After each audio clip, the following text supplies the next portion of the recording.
Hi everyone, this is Aaron for Zollotech, and we're going to unbox and take a first look at the Samsung Galaxy Note 2 for Verizon. It's $299 with a 2-year contract on Verizon. Let's see what comes in the box here. Here is the Galaxy Note 2. Take this out, set it aside. Inside the box, nothing there. Normal literature. We've got our micro USB cable, micro USB to USB. Let's see what we've got here. Oh, it's a normal wall adapter, AC to USB. And then we have our battery. So let's take a look at the phone a little bit more. Let's rip this open here. Here's the battery itself. We'll talk more about that in a moment. Let's take this covering off here. Now the phone is 5.5 inches, or at least the screen is. The screen has a resolution of 720 by 1280, so it's a 720p screen. It also has a pixel density of 265 pixels per inch. So it's not super high res, but it's pretty high res compared to the others that are out there as far as pixel density goes.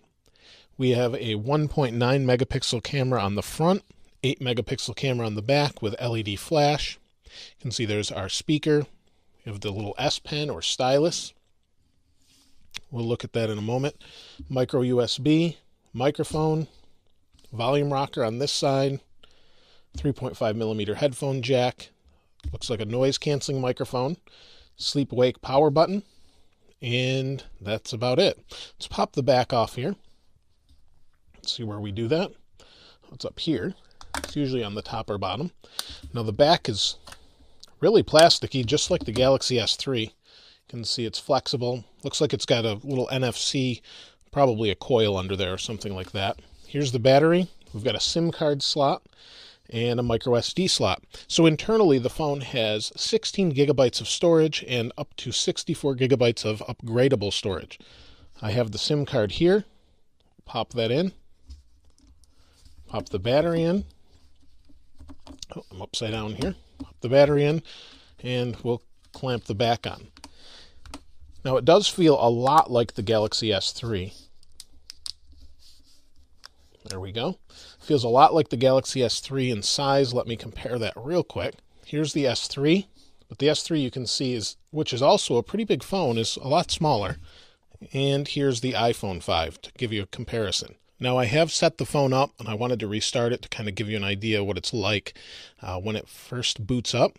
We'll turn it on here, and now internally it has a quad-core ARM Cortex A9 CPU at 1.6 gigahertz. So 4 1.6 gigahertz core, 2 gigabytes of RAM, and again that 16 gigabytes of internal storage I mentioned before.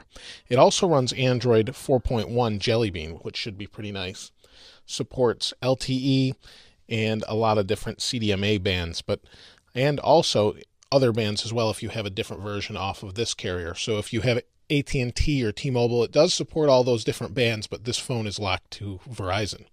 Swipe to unlock, and it's the main screen that you've come to expect from pretty much all the modern Samsung phones, just like the S3.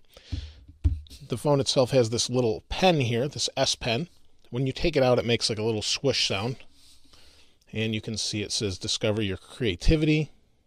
And if I hover this up here, I don't know if you can see this on the screen, but it's sensitive enough to know where the tip of the pen is as I'm moving it around. I do like how this one has the ability to store the pen right on the phone. It's much nicer than having to use separate storage or clip it in your pocket like you do with the LG version, like the Intuition. You can see we can write.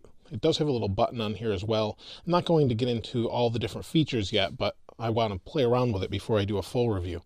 The battery, I forgot to mention, has about 22 hours of talk time, is 3,100 milliamp hours, and should be on standby for about 10.5 days on 3G or 12.5 days on 4G. So pretty good sized battery compared to most phones out there.